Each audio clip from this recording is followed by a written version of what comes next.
آج میں جس موضوع پہ بات کروں گی وہ ہے مثالی ماں۔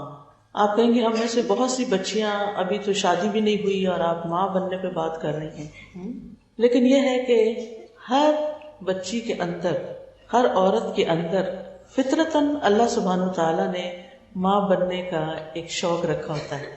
اسی لیے آپ دیکھیں کہ بچیاں بچپن میں عام طور پر گڑیوں سے کھیلنا پسند کرتی ہیں، ان کے کپڑے بناتی ہیں، ان کا گھر بناتی ہیں، ان کے ساتھ یعنی بہت کچھ کر رہی ہوتی ہے، اور یہ ان کی فطرت میں ہوتا ہے۔ پھر اسی طرح آپ نے دیکھا ہوگا کہ جو بڑی بہنیں ہوتی ہیں، بڑی بیٹیاں ہوتی ہیں، جب چھوٹے بہن بھائی ہوتے ہیں تو ان کو گود میں لے لیتی ہیں، وہ ماں کے ساتھ ایک ایسا ہیلپنگ ہینڈ بن جاتی ہے کہ چھوٹے بچوں کو پالنے میں، ان کی دیکھ بھال کرنے میں وہ ایک سیمی ماں کا کردار ادا کر رہی ہوتی ہے۔ تو بہرحال اس مجلس میں آج کچھ تو مائیں ہیں جو آلریڈی مائیں ہیں، اور کچھ انشاءاللہ آئندہ کچھ سالوں میں مائیں بن جائیں گی۔ اور ماں بننا جو ہے یہ ایک عورت کی تخلیق کا مقصد بھی ہے، یعنی ایک عورت کو اللہ سبحانہ و تعالیٰ نے بہت سے رولز دیے ہیں۔ سب سے پہلے وہ اچھی بیٹی ہوتی ہے، پھر اچھی بہن ہوتی ہے، پھر اچھی بیوی ہوتی ہے، اور پھر اچھی ماں بن جاتی ہے۔ تو بہت سے رول ہوتے ہیں، لیکن ان میں سے جو رول سب سے زیادہ ایک عورت کے لیے عزت والا، درجے والا، مقام والا اور بہت زیادہ اجر و ثواب والا ہے، جس سے اس کی شخصیت کی تکمیل ہوتی ہے، وہ ماں کا رول ہے۔ وہ ماں بن کے اس کی شخصیت کی تکمیل ہوتی ہے۔ جب تک ایک عورت ماں نہیں بنتی وہ اس کی شخصیت میں ایک ادھورا پن رہتا ہے، چاہے وہ کچھ بھی بن جائے، وہ پروفیسر بن جائے، وہ ڈاکٹر بن جائے، وہ انجینئر بن جائے، وہ آرٹسٹ بن جائے، وہ کمپیوٹر سائنٹسٹ بن جائے، کچھ بھی بن جائے، لیکن اس کی اصل خوشی اس وقت شروع ہوتی ہے جب وہ ایک ماں بنتی ہے۔ اور اولاد جو ہے وہ ماں کو ماں بناتی ہے، لہذا اولاد جو ہے وہ ماں باپ کے لیے ایک خوشخبری ہوتی ہے۔ قرآن مجید میں اللہ سبحانہ وتعالی حضرت زکریا علیہ السلام کو جب بیٹے کی خوشخبری دیتے ہیں تو فرماتے ہیں یا زکریا انا نبشرک بغلام، اے زکریا ہم تجھے ایک لڑکے کی خوشخبری دیتے ہیں۔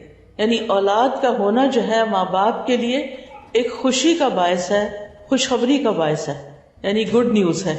اسی لیے جب کوئی عورت پریگننٹ ہوتی ہے تو عام طور پہ کہا جاتا ہے، اور خصوصاً جب وہ پہلی مرتبہ ماں بننے لگتی ہے تو کہتے ہیں کہ دیر از اے گڈ نیوز، کہ ایک اچھی خبر ہے، اور سب خاندان والوں کو انتظار بھی ہوتا ہے۔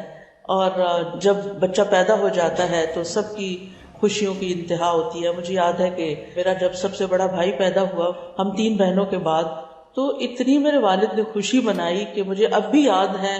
وہ بڑے بڑے ٹین ہوتے تھے، اب تو پتہ نہیں ہے کہ نہیں کیونکہ پلاسٹک آ گیا ہے، پہلے اس وقت پلاسٹک نہیں ہوتا تھا، تو وہ ٹین کے بڑے بڑے جو کنستر تھے وہ لڈوؤں کے بھر بھر کے شہر بھر میں بانٹے گئے تھے۔ تو کس طرح ماں باپ کے لیے ایک خوشی کا وقت ہوتا ہے، اور انسان اپنا سب کچھ قربان کر دینے پہ تیار ہو جاتا ہے جب وہ اپنی اولاد کی نعمت پاتا ہے۔ آپ دیکھیں، آپ کپڑے بازاروں سے خرید لیتے ہیں، آپ جوتے خرید لیتے ہیں، آپ موبائل فون خرید لیتے ہیں، گاڑی خرید لیتے ہیں، بہت ساری چیزیں بازار بھرے پڑے ہیں، کیا کیا نہیں خرید لیتے۔ کیا کوئی اولاد بھی خرید سکتا ہے؟ کتنی چیزیں ہیں جو دنیا کے کارخانوں میں بنتی ہیں، لیکن کیا کوئی انسان بھی کسی کارخانے میں بنتا ہے؟ اگرچہ اب یہ کوششیں ہو رہی ہیں کہ لیبارٹریوں میں انسانوں کو تیار کیا جائے، اللہ ہی بہتر جانتا ہے اس کا فیوچر کیا ہوگا، کیونکہ انسان کو انسان بننے کے لیے انسانوں کی ضرورت ہوتی ہے۔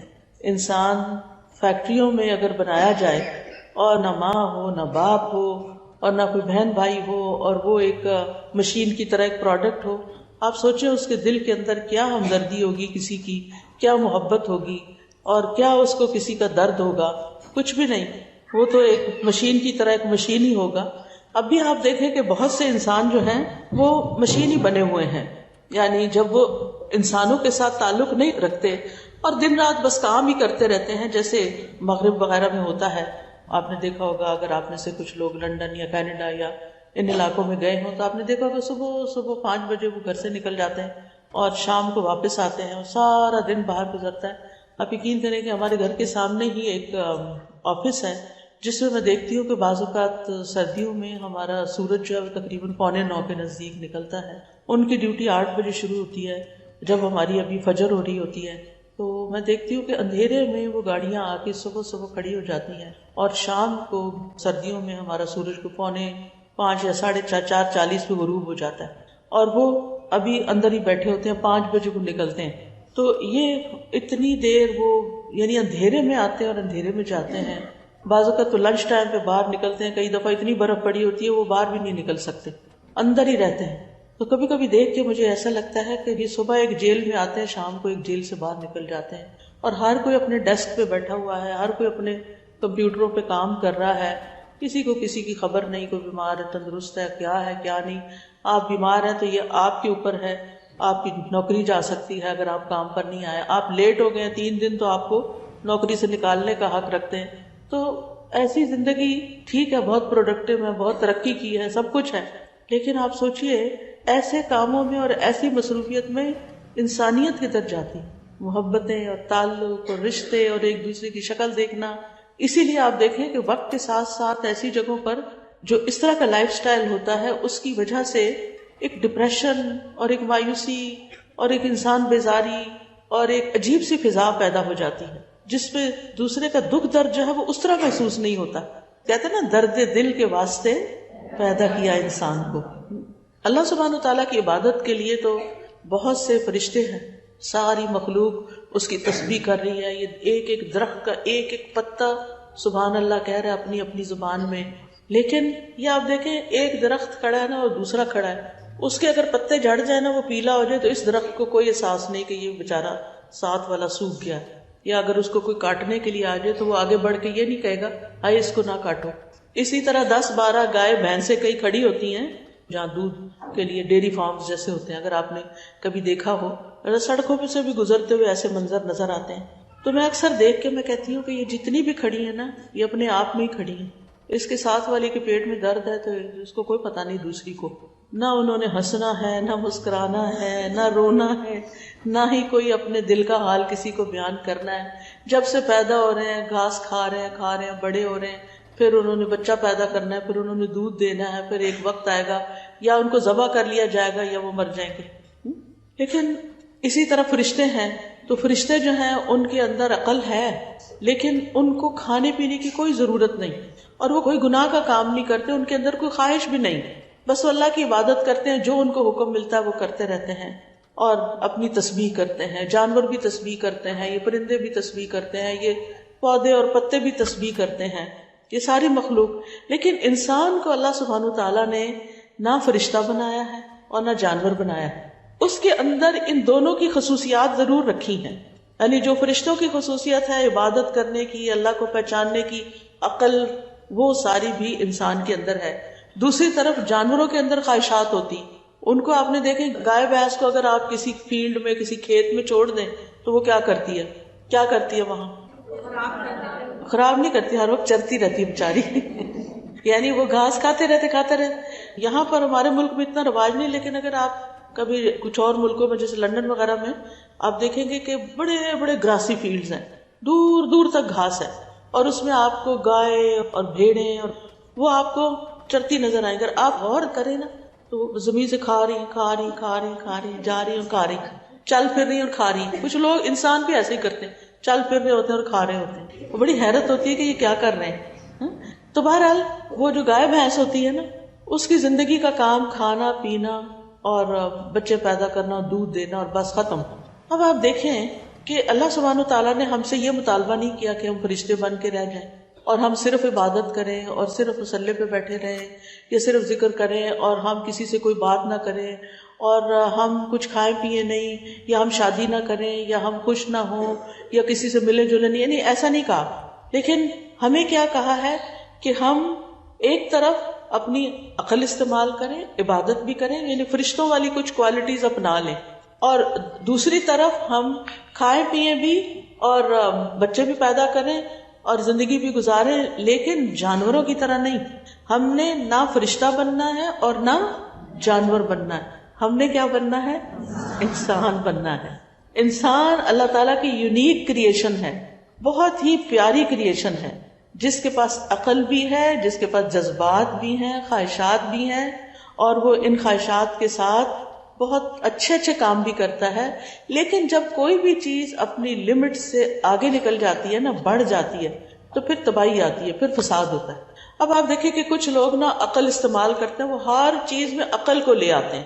ہمیں اس کا بھی لاجک چاہیے، اس کی بھی لاجک چاہیے، اس کی بھی لاجک چاہیے. جس چیز کی لاجک نہیں، ہم نے اس کو ماننا نہیں.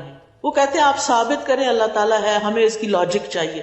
اور اگر آپ لاجک نہیں دے سکتے تو وہ انکار کر دیتے ہیں کہ ہم نہیں مانتے کہ کوئی اس کائنات کو پیدا کرنے والا بھی ہے، کوئی رب بھی ہے. تو اسی طرح ان کے اندر یعنی ایسی چیزیں آ جاتی ہیں کہ پھر بعض اوقات ان کے اندر سے جذبات ہی ختم ہو جاتے ہیں. اچھا، کچھ لوگوں کے اندر جذبات اتنے زیادہ ہوتے ہیں کہ وہ جذباتی بنے رہتے ہیں، ہر بات میں جذبات، ہر بات میں غصہ، ہر بات میں جھڑکنا ڈانٹنا، ہر بات میں آپے سے باہر. تو ان ساری چیزوں کو ہم نے اعتدال میں لانا ہے، اور اس اعتدال کے لیے ہمیں اللہ سبحانہ تعالیٰ کی طرف سے آئی ہوئی وحی کی ضرورت ہے. اور وہ وحی کیا ہے؟ قرآن و سنت کی شکل میں ہمارے پاس آئی ہے، جس میں ہمیں اللہ نے ہماری عقل کو بھی روشنی دی ہے کہ ہم عقل سے کام لیں. قرآن مجید میں اللہ تعالیٰ فرماتے ہیں افلا یتدبرون القرآن ام علی قلوب اقفالها، کیا یہ لوگ قرآن میں غور و فکر نہیں کرتے؟ کیا ان کے دلوں پہ تالے پڑے ہوئے ہیں؟ یعنی یہ دنیا بھر کی چیزیں سیکھتے ہیں اور دنیا بھر کے چیزوں پر غور و فکر کر رہے ہیں، کہاں سے کہاں پہنچ رہے ہیں. اور اب تو آپ دیکھیں کہ ورچوئل ورلڈ میں لینڈ کرنے کے پلان بن رہے ہیں، اور ستاروں پہ جانے کے، اور کہاں کہاں تک انسان پہنچ رہا ہے. اور اب پھر سے کوشش ہو رہی ہے کہ دوبارہ انسان چاند پہ جائے بہت سارے سالوں کے بعد. لیکن آپ دیکھیے کہ یہ ساری چیزیں ہونے کے باوجود بھی وہ یہ نہیں سمجھ سکا کہ اس کو پیدا کس نے کیا ہے اور کیوں پیدا کیا ہے، اور جب ہماری زندگی ختم ہو جائے گی تو ہم نے اس کے بعد ہم نے جانا کہاں ہے. لیکن اللہ سبحانہ تعالیٰ نے بندوں کو یہ ساری باتیں سمجھانے کے لیے انبیاء بھیجے ہیں، رسول بھیجے ہیں. اور ان میں سے سب سے پہلے نبی کون سے تھے؟ آدم علیہ السلام کی. اور پھر رسول جو تھے وہ نوح علیہ السلام. اور پھر بڑے بڑے رسولوں کے نام آپ کو پتہ ہے قرآن مجید میں ہے، ابراہیم علیہ السلام اور عیسیٰ علیہ السلام اور یحییٰ علیہ السلام، اور بے شمار اور نبی اور رسول جن کا ذکر قرآن مجید میں اللہ تعالیٰ نے کیا. یہ جتنے بھی نبی آئے ہیں، جتنے بھی رسول آئے ہیں، انہوں نے آ کے لوگوں کی ہدایت کا بندوبست کیا ہے. ہدایت کیا ہوتی ہے؟ ہدایت ہوتی ہے کسی کو راہ دکھانا، کسی کو ڈائریکشن بتانا کہ اس نے کدھر جانا ہے، اس نے کیا کرنا ہے، کیا چیز اس کے لیے فائدہ مند ہے اور کیا چیز اس کے لیے نقصان دہ ہے. مثلاً آپ کا بچہ جب اسکول جا رہا ہوتا ہے تو آپ اس کو بحیثیت ماں ہدایات دے رہی ہوتی ہیں کہ دیکھو تم نے یہ لنچ میں نے رکھ دیا، یہ لنچ کھا لینا ہے، یہ پھینک کے نہیں آ جانا، ڈبہ گھما کے نہیں آ جانا، اپنی پینسل کی حفاظت کرنا، کلاس میں دھیان سے بیٹھنا. یہ ساری آپ اس کو کیا کر رہے ہوتے ہیں؟ رہنمائی دے رہے ہوتے ہیں. کیا یہ اس کی ضرورت ہوتی ہے یا نہیں ہوتی ہے نا؟ اسی طرح ماں اپنی بیٹی کی شادی کرتی ہے تو اس کو کئی باتیں سمجھاتی، دیکھو تم اپنے شوہر کا خیال رکھنا، اس کی خدمت کرنا، اپنے ساس سسر کو امی ابا سمجھنا. اب تو پتہ نہیں یہ کہتے ہیں کہ نہیں، لیکن ہماری جب شادی ہوئی تھی تو اس طرح کی بہت نصیحتیں ہوتی تھی. تو مجھے امید ہے کہ اب بھی عقل مند مائیں اپنے بچوں کو یہ بہت نصیحت، کیونکہ یہ بچوں کے فائدے میں ہوتی ہے، اور اس سے یہ کہ بچوں کو پھر زندگی گزارنی آ جاتی ہے آگے جا کے. تو بہرحال انسان کو اپنی دنیا کی زندگی گزارنے کے لیے رہنمائی کی ضرورت ہے، ہدایات کی ضرورت ہے، انسٹرکشنز کی ضرورت ہے. اسے کیا کرنا چاہیے، کیا نہیں کرنا چاہیے، اپنی انڈیویجول لائف میں، اپنی پرسنل لائف میں کیا کرنا چاہیے، بچوں کے ساتھ کیا کرنا چاہیے، گھر کے ہمسایوں کے ساتھ کیا کرنا چاہیے، اپنے ملک میں کیا کرنا چاہیے، اپنے شہر میں کیسے رہنا چاہیے، اگر کئی کام کرتے ہیں، جاب کرتے ہیں، بزنس کرتے ہیں، وہاں کیسے کیا معاملے کرنے چاہیے. ہمارے دین نے ہمیں ان ساری چیزوں کے بارے میں رہنمائی دے دی ہے، ہمیں ہدایات دے دی. ہدایات کا لفظ بھی ہدایت سے ہی ہے، لیکن ہم ان کو الگ الگ طور پہ سمجھتے ہیں. تو ہمیں ہمارے دین نے بہت اچھی ہدایت دے دی ہے کہ ہم نے کیا کرنا ہے. ان ہدایات میں انسان کو انسان کی زندگی کا مقصد بھی بتایا گیا ہے، اور پھر اس کے جو مختلف رولز ہیں ان رولز میں اس کو کیا کرنا ہے یہ بھی بتایا گیا ہے. مثلاً بحیثیت ماں کے کیا کرنا ہے آپ کو، ایک اچھی ماں کیسی ماں ہوتی ہے اور وہ اپنی نسلوں کی کیسے پرورش کرتی ہے، اور ہم سب کو اس پر کیا ریوارڈ ملنے والا ہے، یہ سب کچھ ہمارے دین نے ہمیں بتا دیا. تو کچھ لوگ جو دین کی طرف سے آئی ہوئی رہنمائی ہے اس کو نہیں لیتے. وہ کبھی اپنی خواہشات سے کام لیتے ہیں, کبھی جذبات سے کام لیتے ہیں, کبھی عقل سے کام لیتے ہیں, کبھی لوگوں کی باتیں سن کے ان کے طریقوں پہ چلنے لگتے ہیں. ایک نئی ہدایت لیتے تو کس سے نہیں لیتے؟ اللہ سبحانہ و تعالیٰ سے, قرآن و سنت سے نہیں لیتے. اب آپ دیکھیے, پیدا تو ہمیں اللہ نے کیا, واپس بھی ہم نے اسی کی طرف جانا ہے. اور یہ تھوڑی سی زندگی ایک ٹرانزٹ پیریڈ ہے ہمارے پاس. جیسے آپ جاتے ہیں کسی شہر میں اور راستے میں اگر ٹرین آپ کو چینج کرنی پڑے تو آپ ایک ٹرین سے اتر کے آپ انتظار گاہ میں بیٹھتے ہیں, پھر دوسری ٹرین لے کے آگے جاتے ہیں. تو وہ تھوڑی دیر کے لیے آپ بیٹھتے ہیں. تو بالکل ایسے ہی ہے, اس کو بڑی طور پہ دیکھیں کہ ہم اللہ سبحانہ تعالیٰ کی طرف سے آئے ہیں, یہاں کچھ وقت گزارنا ہے, پھر ایک اور ٹرین لے کے ہم نے آگے چلے جانا ہے. ادھر کسی نے بھی نہیں بیٹھنا. اب سوال یہ پیدا ہوتا ہے, زمین اللہ نے بنائی, آسمان اللہ نے بنایا, ہر چیز اللہ نے بنائی, ہمیں اللہ نے بنایا, اور ہماری ہدایت کے لیے رسول بھی بھیجے, کتابیں بھی بھیجی, اور ہم نے ان کو ایک طرف رکھ دیا. ابھی ٹائم نہیں ہمارے پاس, ابھی ہم بچے ہیں, ابھی ہم جوان ہیں, ابھی ہم بوڑھے ہیں, بات ختم. ہم اپنی مصروفیات کا رونا روتے رہتے ہیں, اور کس چیز کی طرف توجہ نہیں کرتے؟ قرآن و سنت کی طرف توجہ نہیں کرتے. تو ہمیں اپنی زندگی کے اندر موت سے پہلے پہلے ایسا وقت ضرور اپنے لیے نکال لینا چاہیے کہ جس میں ہم قرآن مجید کو اچھی طرح سمجھ کے پڑھیں.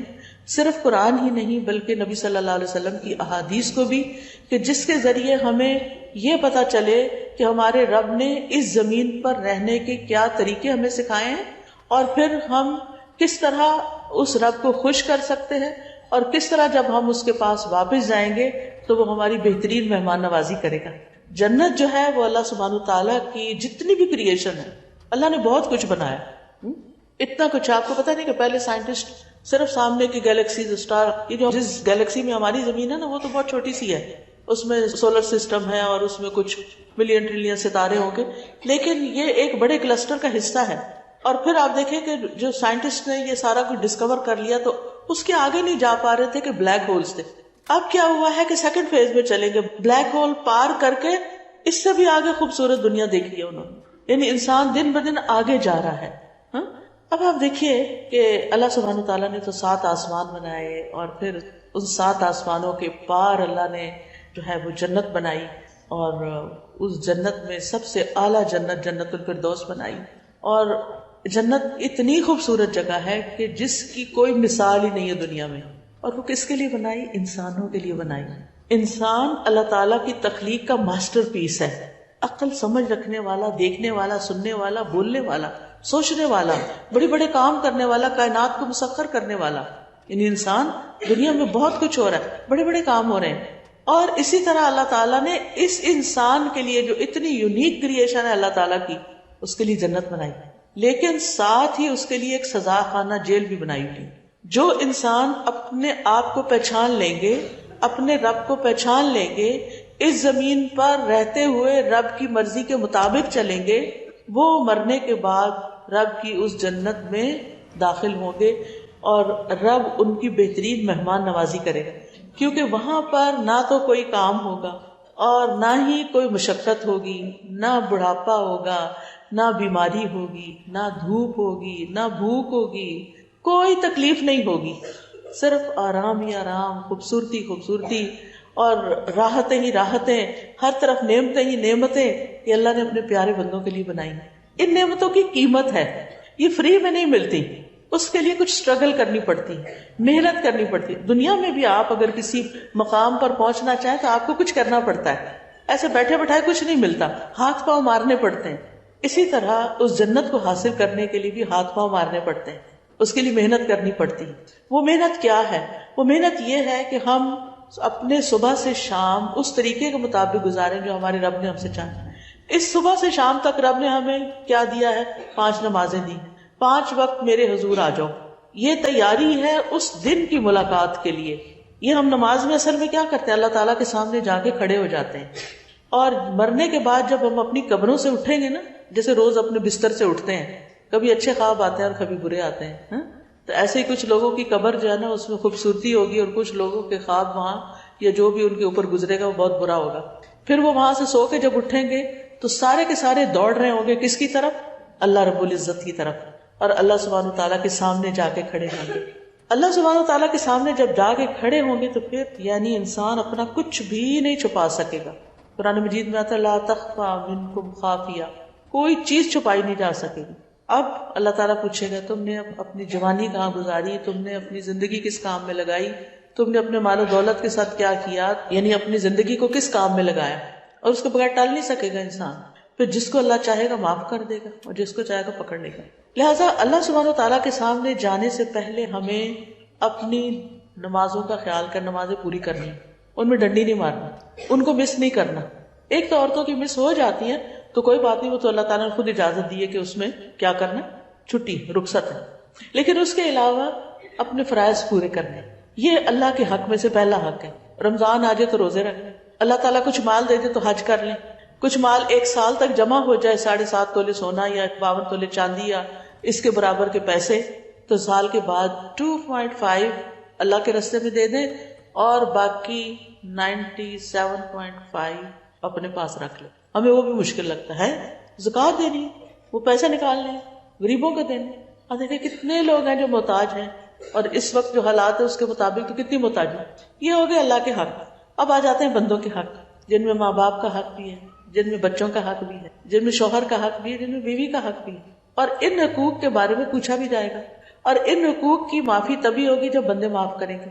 اس لیے دنیا میں انسان کو ایک طرف تو معافی تلافی کر لینی چاہیے، دوسری طرف انسان کو اپنے فرائض ادا کرنے چاہیے جو بندوں کے بارے میں ہمارے ہیں. تو آج ان حقوق العباد میں سے میں نے بحیثیت ماں کے، کیونکہ اکثر مائیں جب ملتی ہیں پریشان ہوتی ہیں، ہم بچوں کی کیسے تربیت کریں، ہم بچوں کے لیے کیا کریں، بچے بات نہیں سنتے. ہر ماں سمیت میرے، میں یہ آپ کی بات نہیں کر رہی، میں اپنی بات بھی کر رہی ہوں. تو اس چیز نے مجھے اس بات پر ابھارا ہے کہ میں جانوں کہ ماں کی حیثیت میں میرا کیا فرض بنتا ہے، تاکہ میں اپنا فرض پورا کروں. اس کا مطلب نہیں کہ بچے مانے تو مانے، نہیں تو نہ، صحیح نہیں. ماں تو ایسے نہیں چھوڑتی نا، سارے رشتے چھوڑ جاتے ہیں، ماں نہیں چھوڑتی. تو ہمیں ماں کی حیثیت میں کیا کرنا ہے جس کی ہم سے پوچھ ہوگی. یاد رکھیے بحیثیت ماں جو ہمارے اوپر ذمہ داریاں ہیں ان کے بارے میں ہم سے سوال کیا جائے گا. کیا پوچھا جائے گا، کیا ہمیں کرنا چاہیے، دلیل کے ساتھ چند باتیں آپ کے سامنے رکھوں گی. پہلے تو میں نے یہ بتایا کہ اولاد کو اللہ کی طرف سے ایک خوشخبری سمجھیں، اس کے آنے پر خوش ہوں، ناراض نہ ہوں، اللہ کا شکر ادا کریں. ان لوگوں کو آپ دیکھیں کہ جن کے پاس اولاد نہیں ہوتی اور وہ کتنا ترستے رہتے ہیں کہ اللہ ان کو اولاد دے. اولاد جب نیک ہوتی ہے، جب کامیاب ہوتی ہے تو ماں باپ کی آنکھوں کی ٹھنڈک ہوتی ہے. ماں باپ ان کو دیکھ دیکھ کے خوش ہوتے ہیں، ان کی کامیابیوں کا سن کے خوش ہوتے ہیں. اور اس کے برعکس اگر اولاد کوئی غلط کام کرے تو ماں کی زندگی میں اس سے بڑا کوئی دکھ ہی نہیں ہوتا. وہ اپنے آپ کو بھول جاتی، اپنے آرام کو بھول جاتی، اس کی ساری جوانی، ہر چیز وہ اپنی اولاد پہ قربان کر دیتی. آپ دیکھیں نا، سب سے پہلے تو اپنے جسم کی قربانی دیتی ہے، اپنے پیٹ میں رکھ کے اسے پالتی ہے، پھر اس کو دودھ پلاتی ہے اور اس کے ساتھ راتیں جاگتی ہے اور کیسی کیسی محنت کرتی. آپ سب نے دیکھا ہے، اس میں کوئی نئی بات نہیں، صرف احساس دلانا چاہتی ہوں کہ ہم سب اپنی ماں کی قدر کرنے والے ہوں. اور پھر آپ دیکھیں کہ نبی صلی اللہ علیہ وسلم نے اولاد کو انسان کی بہترین کمائی قرار دیا ہے. آپ نے فرمایا یقیناً تمہاری اولاد تمہاری بہترین کمائی ہے. یعنی تم مال بھی کماتے ہو، تم گھر بھی بناتے ہو، تم گاڑی خریدتے ہو، لیکن ان سب چیزوں میں سے سب سے اچھی چیز، سب سے بڑی نعمت تمہارے اپنے بچے ہیں. لہٰذا انسان کو ان چیزوں پہ بھی توجہ کرنی چاہیے، لیکن اس میں اپنے بچوں کو اگنور نہیں کرنا چاہیے. کچھ ماں کو دیکھا ہے وہ گھر کی صفائی کی اتنی شوقین ہوتی ہیں، بچے روئیں چیخیں چلائیں ان کو پرواہ نہیں ہوتی.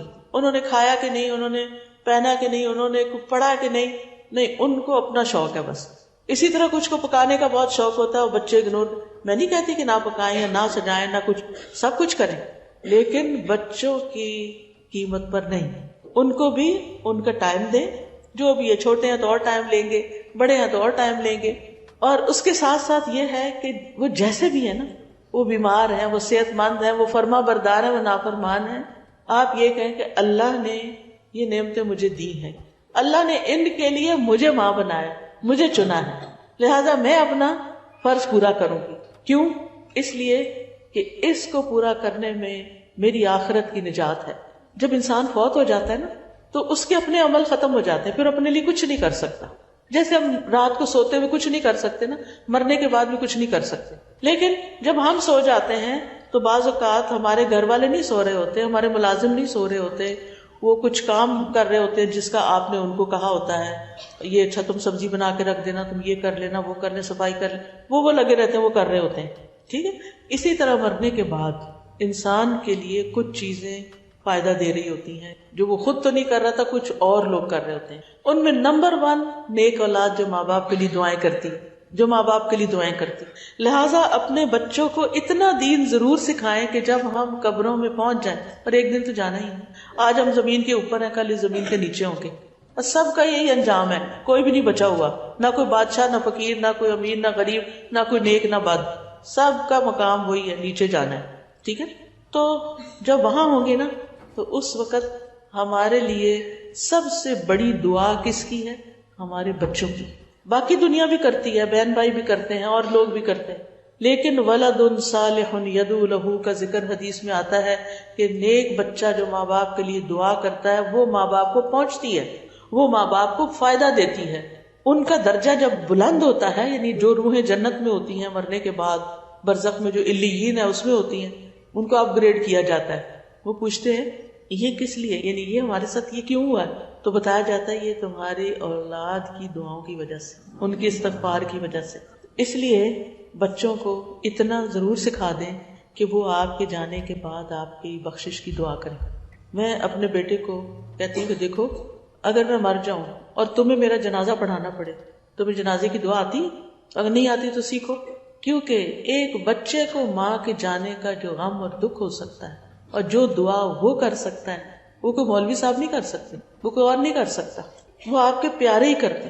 اولاد کو جو دکھ ہوتا ہے نا، کیونکہ ہماری والدہ کچھ عرصہ پہلے نہیں تھی دنیا سے، مجھے یاد ہے کہ میں کتنے غم میں مبتلا رہی، کوشش کے باوجود کوئی دن نہیں ہوتا تھا کہ میرے آنسو نہ گریں.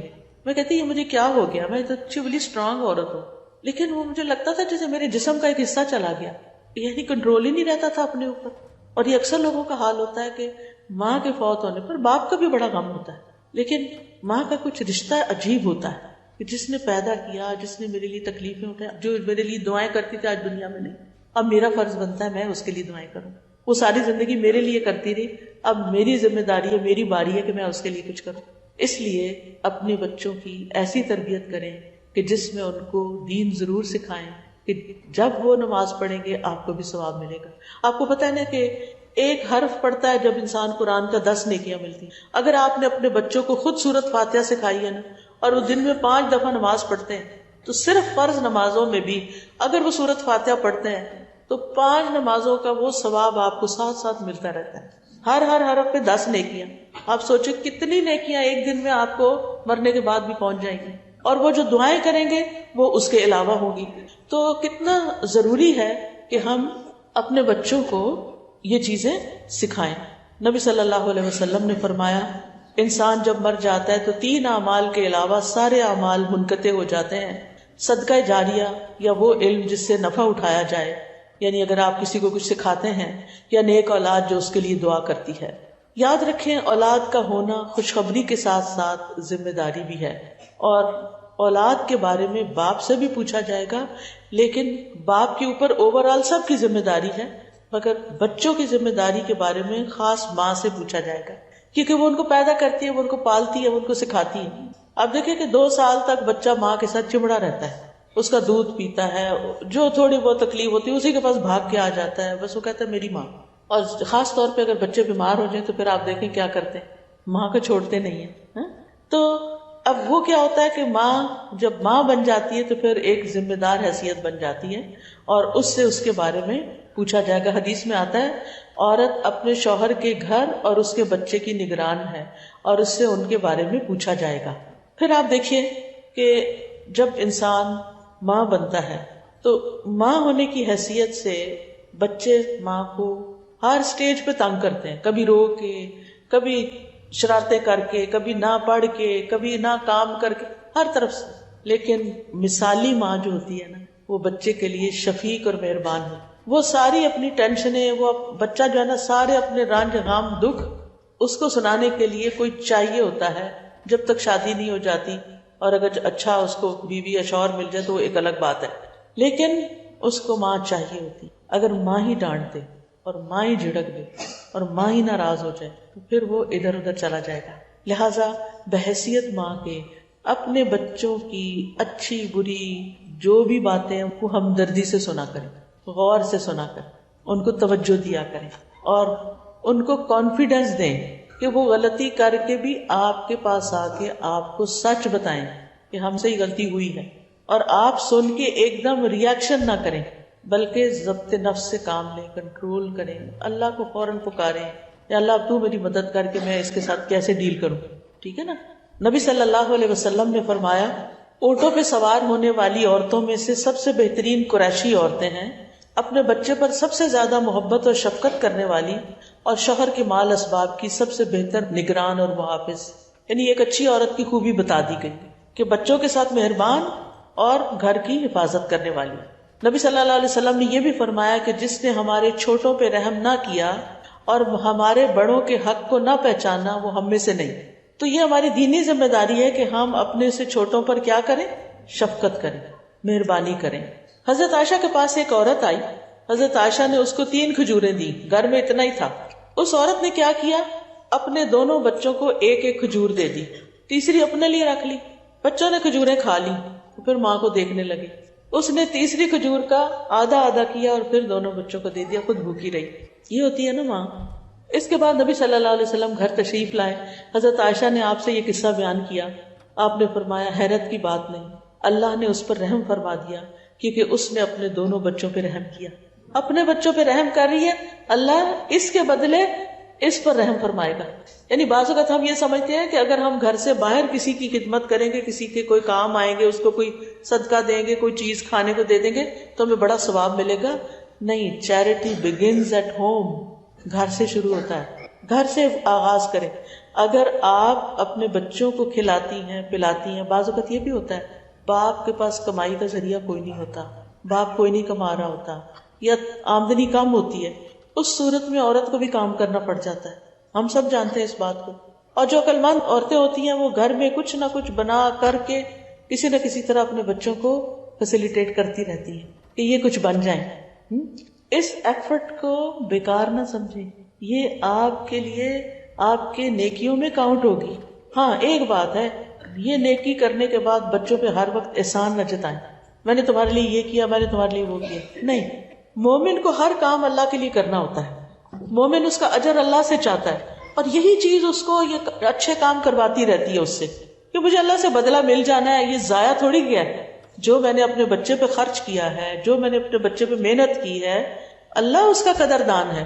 بعض اوقات انسان اس کے قدردان نہیں ہوتے، ہسبینڈ بھی اپریشیٹ نہیں کرتا، بچے بھی بڑے ہو کے کیا کہتے ہیں، آپ نے ہمارے لیے کیا ہی کیا ہے۔ یہ سننے کو ملتا ہے کئی دفعہ، انسان اس کو خون کے آنسو ہوتا ہے، میں نے اپنی ساری جوانی گلا دی، اپنی زندگی لگا دی، اور بچہ اٹھ کے کہہ رہا ہے کہ آپ نے ہمارے لیے کیا ہی کیا۔ تو بعض اوقات ماں ایکسٹرا ڈیوٹی کر رہی ہوتی ہے، گھر بھی سنبھال رہی ہوتی ہے اور باہر کو بھی دیکھ رہی ہوتی ہے، پکا بھی رہی ہوتی ہے اور کما بھی رہی ہوتی ہے۔ اب جب دوہری ذمہ داری پڑی تو دوہرا اجر نہیں ملے گا، اللہ سے اچھا گمان رکھے، دوہرا اجر بھی ملے گا۔ لہٰذا اگر آپ اپنے بچوں کو کچھ خرید کے دیتی ہیں، ان کی کوئی ضرورت، ان کی تعلیم کا ہی بندوبست کر دیتی ہیں، تو تعلیم دینا جو ہے بچوں کو اور اس پہ مال خرچ کرنا جو ہے یہ بہترین صدقہ جاریہ ہے۔ وہ بڑے ہو کے کوئی اچھے کام کریں گے، سارا ثواب آپ کو ملتا جائے گا کیونکہ آپ نے ان میں انویسٹ کیا تھا۔ تو اس سے کیا پتہ چلتا ہے کہ ماں کو مہربان ہونا چاہیے، شفیق ہونا چاہیے، اور پھر بچوں کے ساتھ نرمی کرنے والا ہونا چاہیے، فرم ہو، یعنی کہ ان کی ہر بات نہیں مانے لیکن بات نرمی سے کرے، معاملہ نرمی سے کرے، انڈرسٹینڈ کرے ان کو۔ نبی صلی اللہ علیہ وسلم نے فرمایا جب اللہ کسی گھرانے کے لوگوں سے خیر کا ارادہ فرما لیتا ہے تو ان میں نرمی پیدا کر دیتا ہے، یعنی جس گھرانے میں نرمی آ جاتی ہے وہاں خیر ہی خیر آ جاتی ہے۔ باپ اگر بچوں سے بات کرے تو نرمی سے، بیوی سے بات کرے تو پیار سے، بیوی آگے، ماں آگے بچوں سے بات کرے، نوکروں سے بات کرے، اور سب ایک دوسرے کے لیے ہمدرد ہوں تو اس گھر کے اندر سے خیر پھوٹنے لگتی۔ اور جس گھر سے نرمی رخصت ہو جاتی ہے اس گھر سے ہر خیر رخصت ہو جاتی۔ پھر اسی طرح یہ ہے کہ ہمیں اپنے اندر صبر اور شکر لانا چاہیے۔ صبر کب؟ جب کوئی تکلیف پہنچے، اور شکر کب؟ جب ہمیں کوئی خوشی ملے کہ شکر اللہ کا اس نے دی۔ یہ جو شکر ہے یہ نعمتوں کو برقرار رکھتا ہے، نعمتیں باقی رہتی ہیں، نعمتوں کو قید کر لیتا ہے اور مزید نعمتیں بھی ملتی ہیں۔ اللہ سبحانہ وتعالیٰ کا وعدہ ہے قرآن مجید میں، لَإِن شَكَرْتُمْ لَأَزِيدَنَّكُمْ، اگر تم نے شکر ادا کیا تو میں تمہیں اور زیادہ دوں گا، اور اگر تم نے ناشکری کی تو میرا عذاب بھی بڑا سخت ہے، میری سزا بھی بڑی سخت ہے۔ اور صبر کس وقت؟ جب کوئی چیز انسان کو بری لگے، جب کسی چیز سے انسان کو تکلیف پہنچے، چاہے کسی کی بات ہو، چاہے کوئی مالی پریشانی ہو، چاہے کوئی بیماری، کوئی بھی چیز ہو، اگر اس پر انسان صبر کرتا ہے، اجر ہی اجر، اجر ہی اجر۔ اللہ تعالیٰ بعض اوقات کسی انسان کی نیکیاں اتنی نہیں ہوتی، نمازوں میں کوئی کوتاہی ہو گئی اور چیزوں میں، صدقہ خیرات میں، اللہ تعالیٰ اس کو کسی آزمائش میں ڈال دیتا ہے۔ اب اس آزمائش پہ جب وہ صبر کرتا ہے تو اس کا درجہ یہاں سے وہاں تک جا پہنچتا ہے، اور قیامت کے دن ایسے لوگوں کو جنہوں نے تکلیفوں پہ صبر کیا ہوگا، اللہ تعالیٰ فرماتے ہیں انما یوفی الصابرون اجرہم بغیر حساب، کہ صبر کرنے والوں کو ان کا اجر بے حساب، ان لمیٹڈ دیا جائے گا، یعنی گن نہیں سکیں گے، اس کو شمار نہیں کر سکیں گے۔ اور جو دوسرے لوگ ہوں گے وہ کہیں گے کاش ہم پہ بھی دنیا میں کوئی مصیبت آتی اور ہم بھی صبر کرتے اور ہمیں بھی یہ ملتا جو ان کو مل رہا ہے، اتنا بڑا اجر۔ پھر اسی طرح یہ ہے کہ بچوں کے معاملے میں عورت کو اس طرح کا صبر شکر کرنا چاہیے کہ بہت زیادہ تانے نہیں دینے چاہیے بچوں کو۔ یعنی تانے سے مراد کیا ہے؟ تم تو ہو ہی نکمے، تم تو ہو ایسے، تم ایسی ہو، تم ویسی ہو، تم نے کچھ نہیں پڑھ کے دینا، تم نے کچھ نہیں کر کے دینا، ایسا نہ کریں۔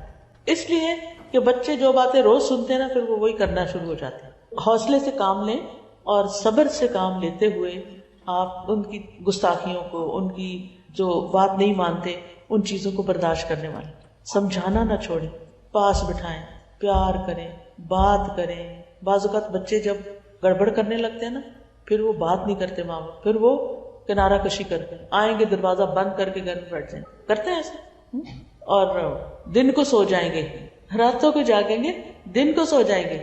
اور اسی طرح کی بہت سی ایسی چیزیں کرتے ہیں کہ جس سے انسان کو پریشانی ہوتی ہے، لیکن ایسے موقعوں پر آپ نے ہمت نہیں ہارنی، پیچھا کرتے رہنا ہے، صبر سے کام لے کے ان کا کانفیڈنس گین کروانا ہے، کانفیڈنس بڑھانا ہے، ٹھیک ہے۔ اب آپ دیکھیں کہ بچے کی تربیت جو ہوتی ہے نا، وہ اس کی پیدائش سے پہلے ہی شروع ہو جاتی ہے۔ جب ماں ایک پریگننٹ ہو تو اس کو اپنے اوپر بہت توجہ کرنی چاہیے، اسپرچولی بھی اور فزیکلی بھی، اپنی صحت کا خیال رکھنا چاہیے، اپنے کھانے پینے کا خیال رکھنا چاہیے۔ اس کا یہ مطلب نہیں کہ بہت زیادہ کھائیں پیئیں گے تو زیادہ صحت مند ہو، تو رائٹ فوڈ کھائیں۔ پھر اسپرچولی بھی بک ریڈنگ کریں، اچھی ایکٹیویٹی، ہیلدی ایکٹیویٹیز کریں، ایکٹیو رہیں، گھر کے کام کاج میں لگے رہیں۔ آپ نے دیکھا ہوگا کہ بعض اوقات یہ جب ڈلیوری کا وقت آتا ہے تو جو عورتیں بہت آرام سے رہ رہی ہوتی ہیں نا، ان کی ڈلیوری مشکل ہو جاتی ہے، اور آج کل تو بس اللہ کی پناہ ہر دوسری عورت کا سی سیکشن ہو رہا ہوتا ہے۔ لیکن جو خواتین اپنے آپ کو ایکٹیو رکھتی ہیں ان کے لیے یہ مرحلہ آسان ہو جاتا ہے، اور خاص طور پر آخر تک اگر آپ نمازیں پراپر طریقے سے پڑھ رہے ہوتے ہیں تو آپ کے جوڑ بند ہر چیز کھل جاتی ہے۔ یعنی آپ پراپر رکوع کرتے ہیں نا جب کھینچ کے، تو جو آپ کی رکوع اس طرح ہوتا ہے، یعنی یہ آپ کھڑے ہیں نا تو رکوع آپ نے اس طرح کرنا کہ بالکل اسٹریٹ ہو، ایسے نہیں کرنا اور ایسے بھی نہیں کرنا، سیدھا۔ اچھا، جب آپ یہ کرتے ہیں نا تو آپ کے جو موڑے ہیں نا وہ اسٹریچ ہو جاتے ہیں، اور ادھر بھی سرکولیشن پہنچ جاتی ہے، آکسیجن پہنچتی ہے، اور آپ کی کمر جو ہے وہ زیادہ مضبوط ہو جاتی ہے۔ بہرحال کہنے کا مطلب یہ ہے کہ پیدائش سے پہلے ہی تیاری شروع کر دیں۔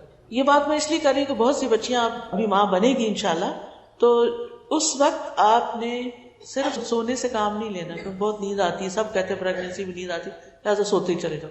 ٹھیک ہے، سوئیں بھی لیکن کھائیں پیئیں بھی، کام کاج بھی کریں، اور اپنے آپ کو مصروف رکھیں۔ آپ یقین کریں کہ میرا جو چوتھا بچہ تھا وہ سب سے زیادہ آسان تھی اس کی سارا وہ جو ٹرم تھی پریگنینسی کی، کیونکہ اس وقت میں الہدیٰ شروع ہوا تھا، فرسٹ بیچ تھا، اور میں پڑھنے پڑھانے میں اتنی مصروف تھی کہ آخری دن بھی میں نے تیسرے سپارے کے 3 ربع پڑھائے تھے، اور الحمدللہ یعنی مجھے ورنہ کیا ہوتا تھا، ہائے پتہ نہیں کتنے دن رہ گئے، پتہ نہیں کب ہوگا، پتہ نہیں کیا ہوگا، ہائے ہائے پتہ نہیں کیا ہوگا، تو ایک خوف اور ہائے ہائے کرتے وقت گزر جاتا۔ تو جب وہ میں مصروف ہوئی تو مجھے پتہ ہی نہیں چلا وقت کدھر گزرا، اور الحمدللہ اس کے بعد بھی پھر مصروفیت خیر بڑھتی چلی گئی۔ کہنے کا مطلب یہ ہے کہ پریگنینسی میں لیزی بن کے نہ رہیں، سست نہ رہیں۔ کیوں؟ اس لیے کہ پھر بچے بھی سستی ہوں گے، یعنی جو آپ کا رجحان ہوگا، جو آپ کریں گے نا، وہی ان کے اوپر اثرات آئیں گے۔ لہٰذا بہت ضروری ہے کہ آپ ان کے ساتھ کیا کریں، اپنی پریگنینسی کو اپنے اوپر حاوی نہ کریں، کہ ہائے ہائے میرے ساتھ پتہ نہیں کیا ہو گیا. بہت چینجز آتے ہیں, سائیکولوجیکل چینجز ہوتی ہیں, انسان کا مزاج فرق ہو جاتا ہے, انسان کے پورے ہارمونل چینجز آتی ہیں نا باڈی کے اندر, ایک اور چیز بننا شروع ہوگی. فیکٹری نے کام کرنا شروع کر دیا تو وہ سارے بدن کے اندر ایک شور تو مچے گا, لیکن اس کو آپ نے بڑے صبر و تحمل اور اچھے کام کرتے ہوئے اس وقت کو گزارنا ہے. پھر اسی طرح یہ کہ اس دوران بھی آپ اللہ تعالیٰ سے دعا کرتے رہیں کہ یا اللہ مجھے اور میری اولاد کو شیطان سے بچا کے رکھنا. اور خاص طور پر جب بچہ پیدا ہو رہا ہو تو دیکھیں کہ حضرت مریم کی والدہ نے کیا کہا تھا, انی اعیذھا بک وذریتھا من الشیطان الرجیم, کہ میں اس بچی کو اور اس کی اولاد کو بھی شیطان مردود سے تیری پناہ میں دیتی ہوں. کیونکہ شیطان انسان کا دشمن ہے, اور جب بچہ پیدا ہوتا ہے شیطان اس کے پاس پہنچ جاتا ہے, اس کو رلانے کے لیے, ورغلانے کے لیے, ستانے کے لیے. تو اس وقت میں بھی آپ نے کیا کرنا ہے, اللہ کا ذکر کرتے رہنا ہے. بہت سی مائیں صمجھتی ہیں کہ اگر بچہ پیدا ہو گیا, نفاس شروع ہو گیا, آپ ذکر نہیں ہو سکتا. نہیں, بالکل ذکر ہو سکتا ہے. آپ تسبیح پڑھیں, آپ درود شریف پڑھیں, آپ استغفار کریں, آپ دعائیں پڑھیں, آپ صبح شام کے اذکار کریں, آپ قرآن کی تلاوت سنیں. اب تو خیر بہت ہی آسانی ہو گئی ہے. مجھے یاد ہے کہ میں نے پہلا ٹیپ ریکارڈر اس کو خریدا تھا جب میری بچی پیدا ہوئی تھی, پہلی بچی, کیونکہ مجھے یہ فکر تھا کہ اب یہ پیدا ہو رہی ہے تو اب میں تلاوت نہیں کر سکوں گی, تو پھر تو قرآن سے رابطہ نہیں رہے گا, تو کوئی طریقہ ہو. اس وقت آ جا کے ایک لے دے کے کیسٹ ملتی تھی ان کی قاری باسط مصر کے, ان کی سورت رحمان, اور وہ جو ہے وہ قاری باسط کی بس آڈیو ملتی تھی, تو کسی اور کی کوئی آڈیو شاڈیو نہیں ہوتی تھی. تو میں نے وہ کیسٹ 22 روپے میں پتہ نہیں خریدی, اور کیسٹ ریکارڈر خریدا شاید 1000 روپے میں تھا یا کتنا. تو وہ پھر میں وہ لگا لیتی تھی کہ میں جب بچی کو دودھ پلاؤں تو ساتھ ساتھ سنتی رہوں, کیونکہ بچہ جو ہوتا ہے نا پہلے 2 سال میں اسپنج کی طرح ہوتا ہے. جو آپ اس کو سنائیں, جو آپ اس کو سکھائیں, وہ سیکھتا چلا جاتا ہے. اور یہاں تک کہا جاتا ہے کہ پیٹ میں بھی بچے کے کان سننا شروع ہو جاتے ہیں, لہٰذا جو باتیں آس پاس ہوتی ہیں وہ ساری سن رہا ہوتا ہے. سمجھتا ہے یا نہیں وہ الگ بات ہے, لیکن وہ چیز اس کے اندر جا رہی ہوتی ہے. اسی لیے آپ دیکھیں کہ میں نے ایک آرٹیکل پڑھا تھا کہ جو یہودی مائیں ہوتی ہیں وہ پریگنینسی کے دوران بڑے بڑے مشکل میتھمیٹکس کے کویسچنز کر رہی ہوتی ہیں, سائنس کی کتابیں پڑھ رہی ہوتی ہیں. انہوں نے جو اپنے بچے کو بنانا ہوتا ہے اس کے متعلق وہ خود پڑھنا شروع کر دیتی ہیں, تاکہ جب ہمارا بچہ پیدا ہو تو اس کے اندر یہ نالج لینا مشکل نہ ہو. تو آپ دیکھیں کہ ہم تو غفلت میں ہی زندگی گزار دیتے ہیں اور اس کی پریپریشن ہی نہیں کرتے. خیر, جب بچہ پیدا ہو جاتا ہے تو پھر اس کے بعد یہ کہ کسی نیک انسان سے اس کی تحنیک کروانی چاہیے. جو پہلی غذا اس کے اندر جاتی ہے وہ بڑی امپورٹنٹ ہوتی ہے. اچھا نام رکھنا چاہیے, عقیقہ کرنا چاہیے, اور پھر اس کو اپنا دودھ پلانا چاہیے. بہت سی مائیں اس وقت جاب کی وجہ سے یا کاموں کی وجہ سے بچے کو اپنا دودھ نہیں پلاتے. ایک بات یاد رکھیے کہ جب زندگی میں اولاد اور کام کے بیچ میں آپ کو ایک آپشن ملے کہ ایک کام کر لیں, یا بچے پال لیں یا جاب کر لیں, تو آپ اس وقت بچوں کو اہمیت دیں, کیونکہ یہ ان کا ٹائم ہے. یعنی ان کو آپ وقت دیں, ان کو اپنے ساتھ رکھیں, کیونکہ ان کے سیکھنے کی عمر نکل جائے گی آپ سے, جو آپ نے سکھانا ہے. باقی تو وہ ساری زندگی سیکھتا ہے انسان. بہرحال اپنا دودھ پلائیں. جو بچے اپنی ماں کا دودھ پیتے ہیں ان کی امیونٹی بہت بہترین ہوتی, اور اس کا میں نے اپنے بچوں میں بھی تجربہ کیا ہے.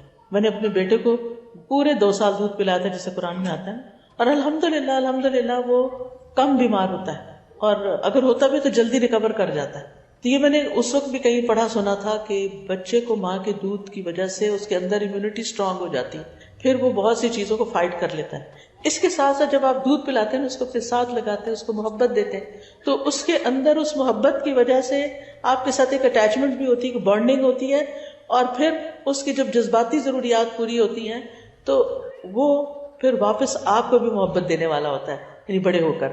آپ دیکھیں کہ حضرت اسماعیل علیہ السلام کی والدہ جن کو حضرت ابراہیم چھوڑ آئے تھے مکہ میں, وہ کیا کرتی تھی, اپنے بچے کو دودھ پلاتی تھی اور پھر پانی کی تلاش میں نکلتی تھی. پھر ان کا دودھ بھی آنا بند ہو گیا, پانی نہیں تھا, اور پھر دوڑ رہی تھی, ڈھونڈ رہی تھی, تو اللہ نے زمزم دے دیا, جو الحمدللہ آج ہم سب شوق سے پیتے پلاتے ہیں. جہاں دودھ پلانے کی فضیلت ہے وہاں دودھ نہ پلانے پہ وعید بھی ہے, کیونکہ ایسی عورتوں کے بارے میں حدیث میں آتا ہے کہ نبی صلی اللہ علیہ وسلم کے پاس 2 آدمی آئے اور انہیں ایک پہاڑ پہ چڑھا کے لے گئے. انہوں نے کہا کہ میں نہیں چڑھ سکتا, لیکن وہ کسی طرح انہیں کہا ہم آسان کریں گے, آپ چڑھیں. کہتے ہیں کہ جب وہ پہاڑ پہ پہنچے, یہ خواب تھا آپ کا, تو پہاڑ کے پیچھے سے چوٹی سے بڑی سخت قسم کی چیخنے کی آوازیں آنے لگی. آپ نے پوچھا یہ کون ہے؟ کہا گیا کہ یہ ان عورتوں کی چیخو پکار ہے جن کے پستان یعنی جن کے بریسٹ سانپ نوچ رہے ہیں. پوچھا گیا یہ کیوں؟ بتایا گیا کہ یہ اپنے بچوں کو دودھ نہیں پلاتی تھی. بیماری ہے کوئی بات نہیں، مجبوری ہے، دودھ آ نہیں رہا کوئی بات نہیں، لیکن صرف اس لیے کہ ہمارا فگر خراب ہو جائے گا یا یہ کہ ہم نہیں پلانا چاہتے، نہیں، یہ بچے کا حق ہے، آپ نے اس کا حق ہی نہیں دیا. اب جو بچے بڑے ہو گئے، وقت گزر گیا، تو انسان کے پاس زندگی ہے، توبہ استغفار کر لے کہ اللہ مجھے نہیں پتا تھا اس بات کا، مجھ سے غلطی ہوئی تو مجھے معاف کر دے. پھر اسی طرح یہ کہ ان کے کھانے کی فکر ہو اور ان کے خوراک کی فکر ہو، اور پھر یہ کہ ان کی ذمہ داریاں اپنے سر جو لی جاتی ہیں ان پہ خرچ کرنے کی، ان کی صحت کی طرف سے فکر، اور پھر یہ کہ ان پر اگر بیمار ہو جائیں تو دوا کے ساتھ دعا بھی کرنا، دم وغیرہ کرنا، رقیہ پڑھنا. نبی صلی اللہ علیہ وسلم حضرت حسن حسین پر خود رقیہ پڑھتے تھے. چھوٹی چھوٹی دعائیں یاد کر لیں، اگر کچھ بھی آدمی سورت فاتحہ سب کو آتی، بچہ بیمار ہو ماتھے پہ ہاتھ رکھ کے سورت فاتحہ پڑھنا شروع کر دیں، دم کرنا شروع کر دیں، انشاءاللہ فائدہ ہوگا. کیونکہ قرآن مجید میں سورت فاتحہ کو الشفا کا نام بھی دیا گیا ہے. اپنے اوپر بھی آپ کر سکتے ہیں، یعنی پڑھ کے ہاتھوں پہ پھونک کے سر سے لے کے ہاتھ، بازو، جہاں تک آپ کا ہاتھ جائے آگے پیچھے، اپنے اوپر خود دم کر دیا کریں. پھر اسی طرح یہ ہے کہ بچوں کو سب سے پہلی چیز اللہ کی محبت دینی چاہیے، لا الہ الا اللہ سکھانا چاہیے، اللہ کا بندہ بنانا چاہیے. یہ ہم مسلمان ماؤں کی ذمہ داری ہے کہ اپنے بچوں کو اللہ سے جوڑ دیں. جب بچوں کے اندر اللہ کی محبت اور اللہ کا تقویٰ پیدا ہو جائے گا نا، تو پھر ان کی زندگی آگے آسان ہو جائے گی. وہ ہر مشکل میں اللہ کو پکاریں گے، اللہ کو تھامیں گے، اللہ کا سہارا لیں گے تو بہت سی مشکلات سے نکلتے جائیں گے. لیکن اگر ان کی زندگی میں اللہ سبحانہ تعالیٰ کے ساتھ تعلق نہیں تو بہت سے چیلنجز کو وہ فیس نہیں کر سکتے. پھر اسی طرح انہیں نبی صلی اللہ علیہ وسلم کے حالات بتانے چاہیے، سیرت کے سبق سکھانے چاہیے، دین کی باتیں اور سکھانی چاہیے، اچھی کہانیاں پڑھنی چاہیے. پھر ان کے ساتھ ان کو اچھے اچھے اسلام کے جو احکامات ہیں وہ سکھانے چاہیے، نماز سکھانی چاہیے، اور چھوٹی عمر میں ان کو اپنے ساتھ کھڑا کریں نماز کے لیے. قرآن پڑھنے لگے تو پاس بٹھا لیں. پھر اسی طرح جب چھوٹے ہوتے وہ کہتے ہیں نا ہم نے بھی روزہ رکھنا ہے تو رکھنے دیں، انہیں کہ چلو ٹھیک ہے آدھے دن کا رکھ لیتے ہیں، لیکن ان کو منع نہیں کریں. نیکی کے ہر کام ان کو شریک کریں، بس صدقہ دینا، غریبوں کو کچھ بانٹنا آپ ان کے ذریعے کروائیں تاکہ ان کے ہاتھ سے جائے، ان کو بھی فائدہ پہنچے اور ان کو دینا آئے. پھر اسی طرح نمازوں میں جیسے باپ ہے تو مسجد میں لے کر جائیں. پھر اسی طرح بچوں میں اچھی تمیز پیدا کی جائے، ان کی وقتاً فوقتاً اصلاح کی جائے. کچھ مائیں ہوتی ہیں بچوں کو بس چھوڑ دیتی، جو مرضی کر، چلو بھئی اپنے گھر تو آپ نے چھوڑا کہ ساری دیواریں پینسلوں سے لکیریں مار مار کے انہوں نے خراب کی ہوئی ہیں، لیکن وہ اس وقت بھی نہیں روکتی جب وہ کسی مسجد جاتے ہیں یا کسی کے گھر جاتے ہیں کہ بھی ان کی چیزوں کی چھیڑ چھاڑ نہیں کرنی. وہ ادھر بھی وہ تمیز بھی نہیں سکھاتی، جس کی وجہ سے بچے جو ہیں شتر بیش مہار ہوتے ہیں، یعنی جو ان کے دل میں آتا ہے وہ کرتے ہیں اور دوسرے لوگ پھر تنگ ہوتے ہیں. پھر ہم کہتے ہیں ہمارے رشتے دار ہمیں ملنے کو پسند نہیں کرتے، ہمیں اپنے گھر نہیں آنے دیتے. بھئی آپ یہ بھی سوچو آپ نے ان کے گھر لاسٹ ٹائم جا کے کیا کیا تھا؟ انہوں نے پناہ مانگی ہوگی کہ نیکسٹ ٹائم تو یہ ہمارے گھر ہی نہ آئے.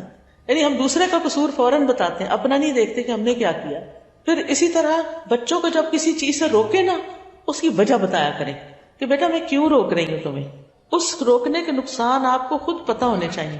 مثلا بچہ بار بار ہیٹر کی طرف جا رہا ہے، اس میں ہاتھ ڈالنا چاہتا ہے، بجلی سے کھیل رہا ہے، تو اس کو بتائیں کہ یہ ہاٹ ہے، آگ سے جل جاتا ہے، پھر زخم ہو جاتا ہے، پھر دردی ہوتی ہے. جتنا جو ایج ہے اس کے مطابق اس کو ایکسپلین کریں. پھر آپ اس کا ہاتھ پکڑ کے نا تھوڑا سا خود پاس لا کے دکھائیں، جلائیں نہیں لیکن قریب کریں، پھر اس کو سمجھ آ جائے گی کہ نہیں گرم ہے. پھر وہ کیا کرے گا، خود ہی پیچھے ہٹے گا.